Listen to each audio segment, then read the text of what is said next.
হালাল হারাম না মানিয়া কত টাকা করছো কামাই, এত টাকা রাখবো কোথায়, কাফনের তো পকেট নাই, ঠিক কিনা? হালাল হারাম না মানিয়া কত টাকা করছো কামাই, এত টাকা রাখবো কোথায়, কাফনের তো পকেট নাই। মরণকালে টাকা কি কার সঙ্গে গেছে, কি জবাব দিবি রে তুই আল্লাহর কাছে, হায় কি জবাব দিবি রে তুই আল্লাহর কাছে। ওরে মানুষ হইছ বেহুশ দুনিয়ার পিছে, কি জবাব দিবি রে তুই আল্লাহর কাছে, হায় কি জবাব দিবি রে তুই আল্লাহর কাছে। পূর্বপুরুষ যারাই ছিল একে একে সবাই গেল, ভাই বেরাদার যারাই ছিল একে একে সব হারালো। তুমি আমি কেউ রব না, তুমি আমি কেউ রব না, দিতে হবে রওনা। এই যে নয় তোরা আসল বাড়ি, কবরে যে তোর আসল ঠিকানা। রব্বুল ইজ্জত জালাল আল্লাহ পাক রব্বুল আলামিন বলেন, নিশ্চয়ই যারা ঈমান আনয়ন করবে, ওয়া আমিলুস সলিহাত, এবং যারা আমল সালেহ করবে, এই দুই গুণে গুণান্বিত যেই ব্যক্তিটা হবে, আল্লাহ তাআলা বলেন কানাত লাহুম জান্নাতুল ফিরদাউসি নুজুলা, আমি আল্লাহ তাদেরকে জান্নাতুল ফিরদাউসের মেহমান বানায়া দিব। ঈমানের দাম কত বলে? ঈমানের দাম হলো জান্নাতুল ফিরদাউসের মেহমান। যারা ঈমান আনয়ন করবে তাদেরকে বলা হয় মুমিন। যাদের অন্তরের মধ্যে বিশ্বাস থাকবে আল্লাহর প্রতি, যাদের অন্তরের মধ্যে বিশ্বাস থাকবে, ঈমান থাকবে, এদেরকে মুমিন বলা হয়। বলে ওই মুমিনের দাম কত? মুসলিম শরীফের বর্ণনায় আপনার আমার পয়গম্বর বলেন, ক্বালা রাসূলুল্লাহ সাল্লাল্লাহু আলাইহি ওয়াসাল্লাম, লা তাকুমুস সাআ হাত্তা ইউকালা ফিল আরদি আল্লাহ আল্লাহ। পয়গম্বর বলেন ততক্ষণ পর্যন্ত জমিন ধ্বংস হবে না, ততক্ষণ পর্যন্ত কিয়ামত সংঘটিত হবে না। বলে কতক্ষণ পর্যন্ত? হাত্তা ইউকালা ফিল আরদি আল্লাহ আল্লাহ। বলে যতক্ষণ পর্যন্ত জমিনের মধ্যে একজন ঈমানদার থাকবে, যারা আল্লাহ আল্লাহ শব্দটা উচ্চারণ করবে, ততক্ষণ পর্যন্ত আল্লাহ তাআলা এই জমিনটাকে ধ্বংস করবেন না, ততক্ষণ পর্যন্ত জমিনের মধ্যে কিয়ামত সংঘটিত হবে না। তাহলে একটু মহাব্বতের সাথে বলেন তো, ঈমানের দাম আছে না নাই? জানো কি বন্ধু, জানো ঈমান আনয়ন করতে হবে, ঈমানদার হওয়া লাগবে। বলে কেমন করে ঈমানদার হব, কেমন ঈমানের অধিকারী হব? আল্লাহ তাআলা মিসাল দিয়ে দিয়েছে, আল্লাহ তাআলা উদ্ধৃতি দিয়েছে। বলে ঈমান যদি আনতে হয়, সূরা বাকারার মধ্যে আল্লাহ তাআলা বলেন আমিনু কামা আমানান নাস। ঈমান যদি আনতে হয় তো সাহাবায়ে কেরামদের মতো করে ঈমান আনো। মুফাসসিরিনে কেরামগণ বলেন আমানান নাস দ্বারা উদ্দেশ্য হচ্ছে সাহাবায়ে কেরাম। ঈমান যদি আনতে হয় তো সাহাবায়ে কেরামের মতো করে ঈমান আনো। সাহাবায়ে কেরামের ঈমানটা কেমন পাওয়ার ছিল, হাতে বেশি লম্বা সময় নাই, হয়তো আর 10 থেকে 15 মিনিট সময় হয়তো পাবো, এর বেশি সময় হয়তো আর পাওয়া যাবে না। এজন্য সংক্ষেপে আমাদের একজন সাহাবীর জীবনের উদ্ধৃতি আপনাদেরকে শোনাই। ঈমান আনতে হলে সাহাবায়ে কেরামদের মতো করে ঈমান আনা লাগবে। কেমন ঈমান আনা লাগবে শোনো। রাসূলের সাহাবী হযরত আব্দুল্লাহ বিন হুযাফা রাদিয়াল্লাহু তাআলা আনহু, নবীজির সাহাবী আব্দুল্লাহ বিন হুযাফা রাদিয়াল্লাহু তাআলা আনহুর ঈমান কেমন ঈমান ছিল? আব্দুল্লাহ বিন হুযাফা রাদিয়াল্লাহু তাআলা আনহু কেমন ঈমানদার ছিলেন? ঈমানের কেমন পাওয়ার ছিল, ঈমানের কেমন কুওয়াত ছিল? বলে 10-15 মিনিট, এই 10 থেকে 15 মিনিট সময় রাসূলের সাহাবীর জীবনীটা শোনো। ইসলামের দ্বিতীয় খলিফা ফারুক আযম রাদিয়াল্লাহু তাআলা আনহুর জমায়ের সময়কার কথা।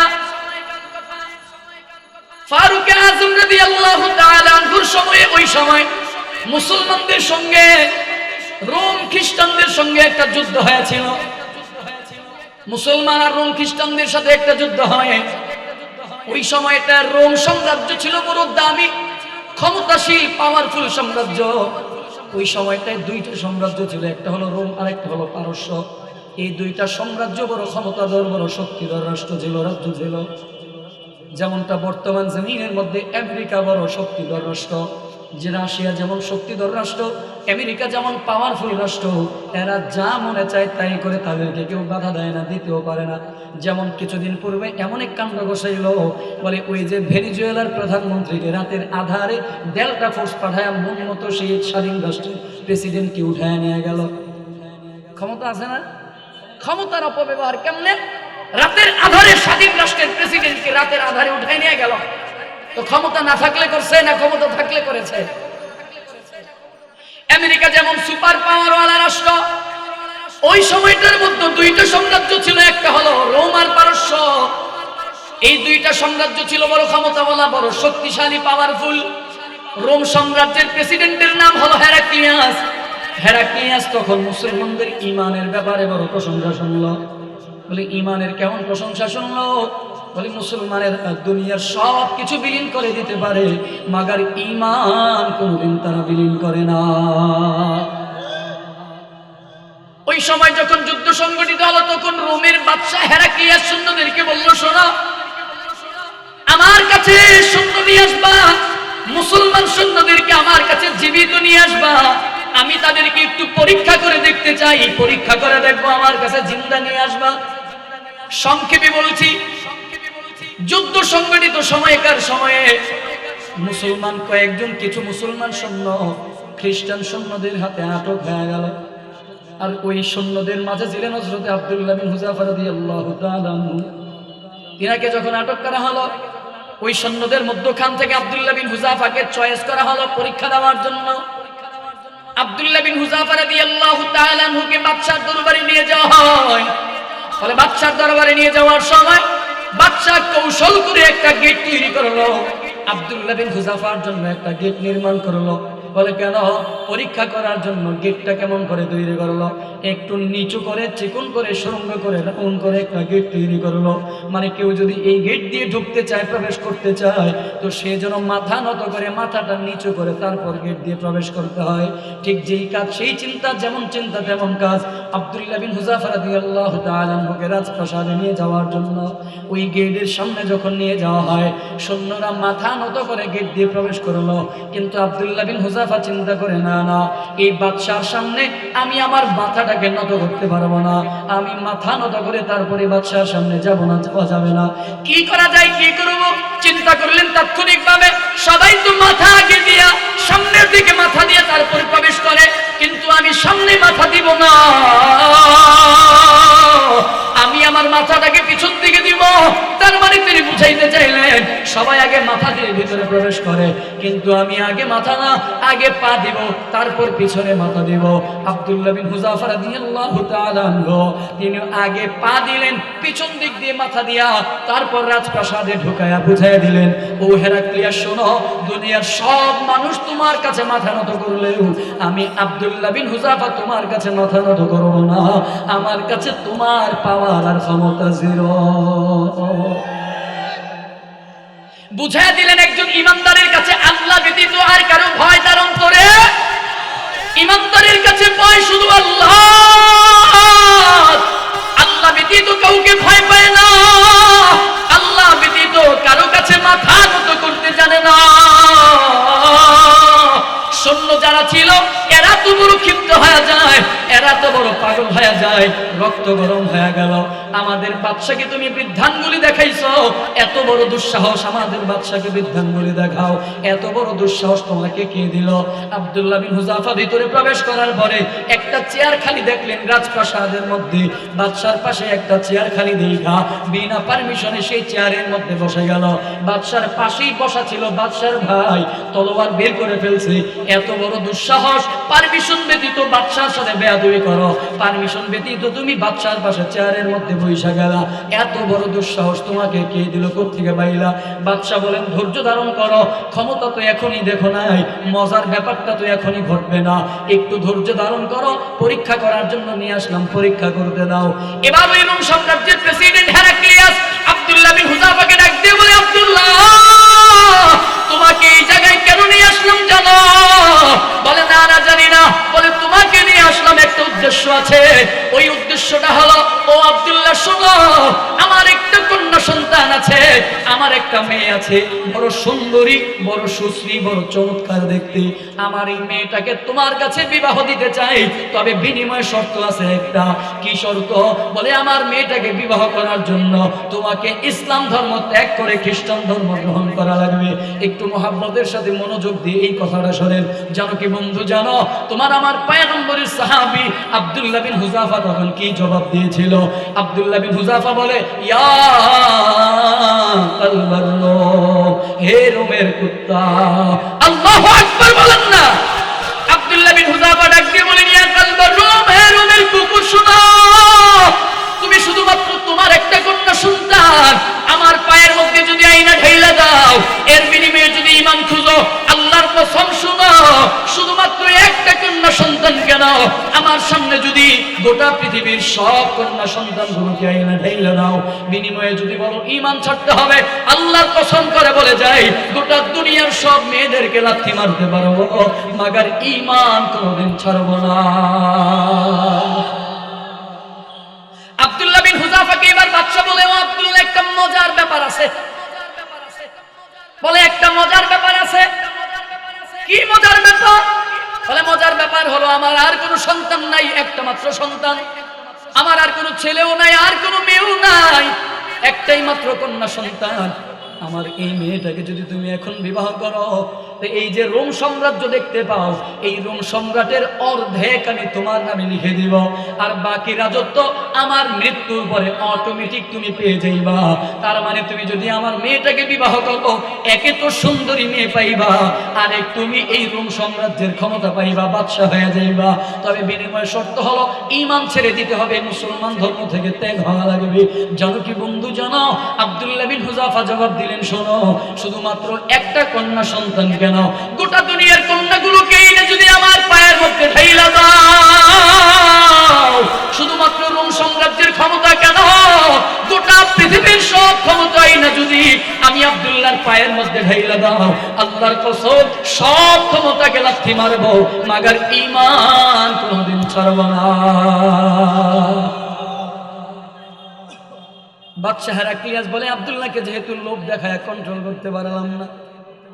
ও বন্ধু আমার, জানো পুরুষ মানুষের কাছে ক্ষমতার লোভটা সামলানো বড় কঠিন, টাকার লোভটা সামলানো বড় কঠিন, কিন্তু নারীর লোভ সামলানো বড় সহজ। টাকার লোভটা সামলানো সহজ, কিন্তু নারীর লোভটা সামলানো বড় কঠিন। হ্যাঁ, আব্দুল্লাহ বিন হুযাফাকে হেরাক্লিয়াস বলতেছে, এর যেহেতু লোভ দেখায় কন্ট্রোল করতে পারি না, একটা কাজ করে এবার ভয় দেখা, ওরে যেহেতু লোভ দেখায়, যেহেতু ক্ষমতার নারীর লোভ দেখায় পারি নাই, ওরে এবার একটু শাস্তির ভয় দেখাও, একটু শাস্তি দাও, দেখো ভয় দেখায় তার ঈমানটাকে নড়বড়ে করতে পারো কিনা, ঈমান থেকে দূরে সরাইতে পারো কিনা। কি করো? বলে, যাও জেলখানার মধ্যে বন্দী করো। আব্দুল্লাহ বিন হুযাফা রাদিয়াল্লাহু তাআলা আনহুকে জেলখানার মধ্যে বন্দী করা হয়। সৈন্যদেরকে বলে দেওয়া হলো, ওর জন্য খাবার দাবার সব কিছু বন্ধ করে দাও, পানিও বন্ধ করে দাও, খাবারও বন্ধ করে দাও, খাবার দাবার সব বন্ধ করে দাও, জেলখানার মধ্যে বন্দী করে রাখো। কতদিন পর্যন্ত? বলে, যতদিন পর্যন্ত ওর হালত, ওর অবস্থা এমন না হবে, বলে আজকে যদি খাবার না দেওয়া হয়, হইতে পারে সে আজকে মৃত্যুবরণ করবে, এমন পরিস্থিতি হওয়ার আগ পর্যন্ত তার খাবার দাবার সবকিছু বন্ধ করে দাও। যখন সবকিছু বন্ধ করে দেওয়া হলো বাচ্চার কথা অনুযায়ী, আবার বলে দেওয়া হলো যখন তার হালত এমন হয়ে যাবে, খানা দেওয়ার সময় হবে, তখন আমার কাছে জেনে নিবা কি খাবার দেওয়া লাগবে, আমি বলে দিব, মেনুটা আমি সেট করে দিব, আমার কাছ থেকে জেনে তারপরে সেই খাবার তোমরা তাকে দিতে যাওয়া।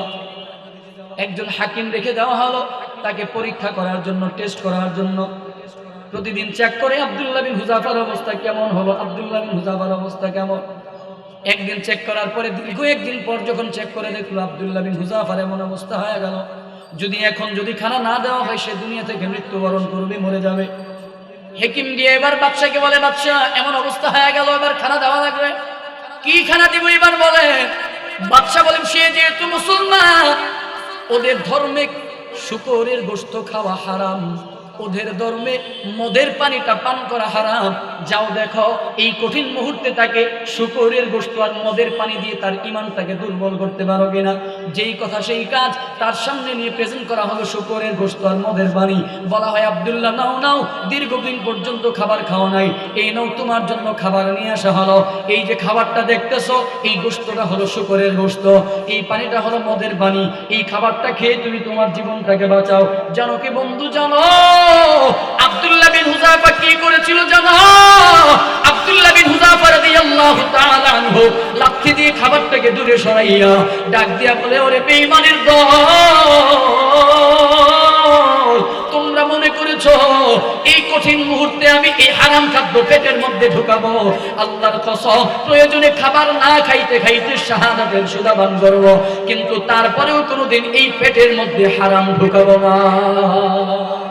বাদশাহ এবার আদেশ করলেন, যাও তাকে আরো কঠিন শাস্তি দাও। কেমন শাস্তি দিবা? বলে আব্দুল্লাহর সামনে দুইজনকে দুনিয়া থেকে বিদায় করে দাও। কেমনে শাস্তি দিবা? বলে এক কাজ করো, বিশাল বড় একটা পাতিলা নিয়ে আসো, দুইজনকে নিয়ে আসো, সৈন্যদেরকে নিয়ে আসো। পাতিলা নিয়ে আসা হলো, ওই পাতিলার মধ্যে তেলকে ফুটন্ত করা হয়, গরম করা হয়। তেল এমন ফুটন্ত করা হয়, আব্দুল্লাহ বিন হুযায়ফা রাদিয়াল্লাহু তাআলা আনহু সহ আরো সাহাবায়ে কেরাম মুসলমান বন্ধুদেরকে নিয়ে আসা হলো। আব্দুল্লাহ বিন হুযায়ফাকে বাদশা ডাক দিয়া বলে, আব্দুল্লাহ, এইবার যদি তুমি ঈমান না ছাড়ো তাহলে তোমাকে দুনিয়া থেকে বিদায় করে দেওয়া হবে। বলে, না না, যেই কালেমার রশি একবার গলার মধ্যে লাগাইলাম, যদি আমার ঈমানটার জন্য যদি আমার জীবনটাও যদি চলে যায়, তারপরেও সেই ঈমানের রশি আমি কোনোদিন ছাড়বো না, ছাড়তে পারবো না। এই জবাবটা পাওয়ার পরে বাদশা হেরাক্লিয়াস বলে, এক কাজ করো, আব্দুল্লাহর চোখের সামনে দুইজনকে গরম তেলের মধ্যে ফালাইয়া দাও। জানো কি বন্ধু, জানো আব্দুল্লাহ বিন হুযায়ফা রাদিয়াল্লাহু তাআলা আনহুর চোখের সামনে দুইজন মুসলমান বন্দীকে যখন গরম তেলের মধ্যে ফালাইয়া দেওয়া হয়, চোখের সামনে দুইজন সাহাবী একেবারে ফুটন্ত তেলের মধ্যে কেমন যেন দুনিয়া থেকে বিদায় হয়ে গেল। হাড্ডি থেকে গোশতগুলো আলাদা হয়ে গেল, চোখের পলকে হাড্ডিগুলো, কঙ্কালগুলো তেলের মধ্যে ভেসে উঠল। আব্দুল্লাহ বিন হুযায়ফার চোখে পানি। এবার আব্দুল্লাহকে বলা হলো, আব্দুল্লাহ, তোমার পালা, বলো তুমি ঈমান ছাড়বা কিনা বলো। আব্দুল্লাহ বলে, না না, আমি ঈমান ছাড়তে পারবো না, ঈমান ছাড়বো না। আব্দুল্লাহকে বলা হলো, যদি ঈমান না ছাড়ো, কেন তুমি কাঁদো, কেন তুমি কান্না করো? তোমার পালা, তোমাকে ফেলে দেওয়া হবে, কেন তুমি চোখের পানি ছেড়ে ছেড়ে কাঁদো? মৃত্যুকে তুমি মনে হয় ভয় পেয়েছো, মৃত্যুকে ভয় পাইছো। জানো কি বন্ধু, জানো আব্দুল্লাহ বিন হুযায়ফা জবাব দিয়েছিল, শোনো। আব্দুল্লাহ বলে, না না, আমি মৃত্যুকে ভয় পাই নাই, এজন্য কাঁদি না। বলে, কেন কাঁদো? বলে, কান্না করি শুধুমাত্র একটা কারণে, সেই কারণটা হলো আমি আমার মালিকের কাছে আশা করেছিলাম, আমার মালিক আমাকে দুনিয়া থেকে বিদায় করবে। বলে, কেমনে বিদায় করবে? আমি আমার মালিকের কাছে শাহাদাতের তামান্না করেছিলাম, আমার এই গায়ের মধ্যে যত পশম আছে, প্রতিটা পশমের মতো করে আমার দেহটা খণ্ডে বিখণ্ড হয়ে যাবে, আমার দেহটা এত টুকরো টুকরো হবে যেন আমার দেহটা পশমের মতো করে আলাদা আলাদা হয়ে যায়। আমার চোখের সামনে আমার দুইটা ভাই জান্নাতে চলে গেল, আমি এখনো পর্যন্ত যেতে পারি নাই, এখনো যেতে পারলাম না। এজন্য দিলের মধ্যে বড় ব্যথা, এজন্য দিলের মধ্যে বড় কষ্ট। আমি তো আল্লাহর কাছে আশা করেছিলাম, আল্লাহ,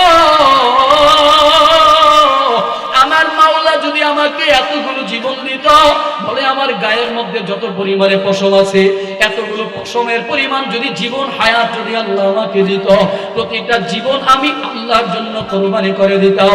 এই কথা শোনার পরে বাদশার দিলটা বড় নরম হয়ে গেল, বাদশার দিলটা বড় নরম হয়ে গেল। বাদশা বলেন, আব্দুল্লাহ, আমি তোমার কাছে সারেন্ডার করলাম, আমি বুঝতে পারলাম মুসলমানেরা ঈমান কখনো বিক্রি করে না। তবে আব্দুল্লাহ, আমার সম্মানের খাতিরে একটা কাজ তোমাকে করা লাগবে, তোমাকে মৃত্যুদণ্ড দিব না, মৃত্যু তোমাকে দিব না, একটা কাজ তোমাকে করা লাগবে। আমার খাতিরে, আমার সম্মানে, আমার কপালের মধ্যে যদি একটা চুমু দাও, একটা চুম্বন এঁটে দাও, আমি তোমাকে মুক্ত করে দেব। আব্দুল্লাহ বিন হুযায়ফা রাদিয়াল্লাহু তাআলা আনহু অল্প সময় চুপ থেকে নীরবতা পালন করে, একটু পরে তিনি আবার বলেন, হ্যাঁ হ্যাঁ, আমি তোমার কপালে চুম্বন এঁটে দিতে পারি, তবে রাজি শর্ত আছে। বলে কি শর্ত? আমাকে একা মুক্তি দিলে হবে না, বরঞ্চ আমার সাথে সমস্ত মুসলমান বন্দীদেরকে মুক্তি দিতে হবে। যদি তুমি আমার এই শর্তে রাজি থাকো তো আমি তোমার কপালে একটা চুম্বন এঁটে দিতে পারি। বাদশা বলে আমি তোমার এই শর্তে রাজি আছি। আব্দুল্লাহ বিন হুযাফা ওই বাদশা হেরাক্লিয়াসের কপালে একটা চুম্বন এঁটে দিয়ে তিনি সমস্ত মুসলমান বন্দীদেরকে নিয়ে মদিনার মধ্যে চলে গেলেন। এই ঘটনা যখন হযরত ওমর ফারুক রাদিয়াল্লাহু তাআলা আনহু তিনি যখন এই ঘটনা শুনছিলেন, ঝরঝর করে চোখ দিয়ে পানি ছাড়তেছিলেন, ঝরঝর করে কান্না করছিলেন। আর ফারুক আযম রাদিয়াল্লাহু তাআলা আনহু বলে আমার মনে চায়, আমার দিল বলে গোটা দুনিয়ার এই গোটা মদিনার মুসলমান পুরুষেরা বলে আব্দুল্লাহ বিন হুযাফার সম্মানে তার কপালের মধ্যে একটা করে চুম্বন এঁটে দিলে, আর সর্বপ্রথম চুমুটা আমি ফারুক আযম দিয়ে দিলাম। ওমর ফারুক রাদিয়াল্লাহু তাআলা আনহু আব্দুল্লাহ বিন হুযাফার কপালের মধ্যে একটা চুমু দিয়ে শুরু করে দিলেন। এরপরে একে একে সব মুসলমানেরা একটা করে চুমু দিলেন। একটু মুহাব্বতের সাথে আওয়াজ করে বলেন, যতটুকু বুঝলাম সাহাবায়ে কেরামের ঈমান দামি না কম দামি? কেমন দামি ছিল? বলে আপনি আমি যদি এমন পরিস্থিতির মধ্যে পড়তাম, বলে দুনিয়াকে লুফে নিতাম, দুনিয়াকে গ্রহণ করে নিতাম, বলে সাম্রাজ্যের রোম সাম্রাজ্যের ক্ষমতা দখল করে নিতাম, সুন্দরী মেয়েদেরকে গ্রহণ করে নিতাম, জীবন বাঁচাবার জন্য পেটের মধ্যে হারাম ঢুকাইতাম, জীবন বাঁচাবার জন্য পেটের মধ্যে হারাম মদ ঢুকাই দিতাম। আল্লাহু আকবার, আল্লাহু আকবার। সাহাবায়ে কেরামের ঈমান কত মজবুত জানো? বলে রাসূলের আরেকজন সাহাবীর ইতিহাস অল্প একটু শোনায়া দেই। রাসূলের একজন সাহাবী হযরত খুবাইব রাদিয়াল্লাহু তাআলা আনহু তিনি যখন কালেমার রশিটা গলার মধ্যে যখন লাগাইলেন, খুবাইব রাদিয়াল্লাহু তাআলা আনহুর মালিক ছিল কাফের। মালিক বলে খুবাইব তুমি কালেমা ছেড়ে দাও। খুবাইব বলে না না, যেই কালেমার রশি একবার গলার মধ্যে লাগাইলাম আমার জীবনটাও যদি চলে যায় সেই কালেমা কোনোদিন ছাড়তে পারবো না। বলে তাই যদি হয় যাও তাকে শাস্তি দেওয়ার ব্যবস্থা করো। শাস্তি দেওয়ার জন্য খুবাইব রাদিয়াল্লাহু তাআলা আনহুকে নিয়ে মরুভূমির মধ্যে নিয়ে যাওয়া হয়। সমস্ত শরীর থেকে কাপড়গুলো খুইলা, দুপুরবেলা মরুভূমির ইতিহাস আমরা যারা জানি, খালি পায়ে মরুভূমির মধ্যে পা রাখা যায় না। ওই উত্তপ্ত রৌদ্রের মধ্যে পা রাখলে পায়ের মধ্যে ফোসকা পড়ে যায়, ফোসকা পড়ে যায়। ওই উত্তপ্ত রৌদ্রের মধ্যে খুবাইব রাদিয়াল্লাহু তাআলা আনহুকে চিৎ করা শোয়াইয়া বুকের মধ্যে পাথর দিয়ে লেপের মতো করে পাথর দিয়ে চাপা দিয়ে দেওয়া হয়। দূর থেকে অবলক্ষণ করে, দূর থেকে তাকায় তাকায় দেখলেন আব্দুল্লাহ ওই যে খুবাইব রাদিয়াল্লাহু তাআলা আনহুর ঠোঁট দুইটা নড়াচড়া করে। মুশরিকরা মনে করলো খুবাইব ঈমান ছেড়ে দিছে। পরীক্ষা করার জন্য খুবাইব রাদিয়াল্লাহু তাআলা আনহুর মুখের মধ্যে কানটা লাগাইয়া বলা হয়, বলো খুবাইব তুমি কালেমা ছাড়ছো কিনা? খুবাইব রাদিয়াল্লাহু তাআলা আনহু বলেন, আমার মাওলা এক, আমার মাওলা এক। আল্লাহু আকবার বলেন না। খুবাইব বলে না না, আমার মাওলা এক, আমি ঈমান ছাড়তে পারবো না। মুশরিক বলে এই অল্প শাস্তি তো হবে না, শাস্তির কৌশলটা আরো পরিবর্তন করে দাও। বলে কেমনে পরিবর্তন করব? একটা ওট আর একটা রশি আনা হলো। রশির এক পাতায় খুবাইব রাদিয়াল্লাহু তাআলা আনহুকে বড় শক্ত করে বাঁধলেন, হাতের মধ্যে বাঁধলেন, পায়ের মধ্যে বাঁধলেন, গোটা দেহের মধ্যে শক্ত করে বাইধা রশির অপর মাথা ওটের পায়ের মধ্যে বেঁধে দেওয়া হয়। আর ওটকে দৌড়ানি দিয়ে দেওয়া হলো। ওট দৌড়ায়, এবার ওট দৌড়ায়।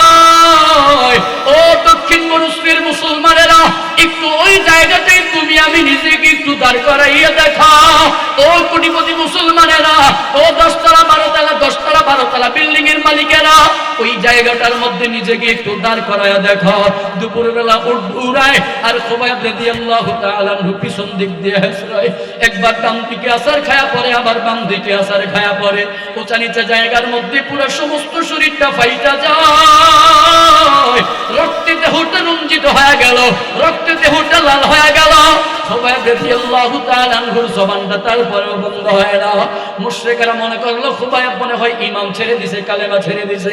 পরীক্ষা করার জন্য খুবাইবের মুখের মধ্যে কানটা লাগায় জিজ্ঞাসা করা হলো, বলো তুমি মুহাম্মদের ধর্মকে ছাড়ছো কিনা বলো। খুবাইব বলে না, হ্যাঁ আমার মাওলা এক, আমার মাওলা এক। যেই কালেমার রশি একবার গলার মধ্যে লাগাইলাম, আমার জীবনটাও যদি চলে যায় সেই কালেমার রশি আর ছাড়বো না। একটু মহব্বতে বলেন না আল্লাহু আকবার। জানো কি বন্ধু, জানো এই জবাবটা দেওয়ার পরে মালিকেরা মুশরিকেরা বলে তাহলে খুবাইবকে বাঁচায় রাখা যাবে না। বলে কি করব, কি করব? যাও তাকে শুলে চড়ায় মেরে ফেলার ব্যবস্থা করো। শুলে চড়ায় মারার জন্য যখন উপর দিকে ধরা হয়, খুবাইব রাদিয়াল্লাহু তাআলা আনহু ঝরঝর করে কান্না করতেছে। তিনি বুঝতে পারলেন একটু পরে আমি দুনিয়া থেকে বিদায় হয়ে যাব, আমি একটু পরে আমার প্রাণ পাখিটা দুনিয়া থেকে বিদায় হয়ে যাবে। কারণ আমার নাকের মধ্যে, খুবাইব রাদিয়াল্লাহু তাআলা আনহুর নাকের মধ্যে জান্নাতের ঘ্রাণ পাইতেছে। ইনি বুঝতে পারলেন আমি দুনিয়া থেকে বিদায় হয়ে যাব। এজন্য শেষবারের মতো বাইতুল্লাহর দিকে তাকাইয়া, মাওলার ঘরের দিকে তাকাইয়া চোখের পানি ছেড়ে ছেড়ে কাঁদে। মুশরিকেরা মনে করলো খুবাইবের মনে হয় মৃত্যুর ভয় অন্তরের মধ্যে ঢুকে গেছে, মনে হয় তার অন্তরের মধ্যে মৃত্যুর ভয় ঢুকছে। এই মনে হয় কালেমা ছেড়ে দিবে, ঈমান ছেড়ে দিবে। জিজ্ঞেস করা হলো, খুবাইব তুমি কেন কান্না করো? তুমি কি মৃত্যুর হাত থেকে তুমি কি বাঁচতে চাও নাকি? খুবাইব বলে না না, যে কালেমা খুশি গলার মধ্যে লাগাইলাম আমার জীবন চলে গেলেও সেই কালেমা ছাড়বো না। তো কেন কাঁদো, কেন কান্না করো?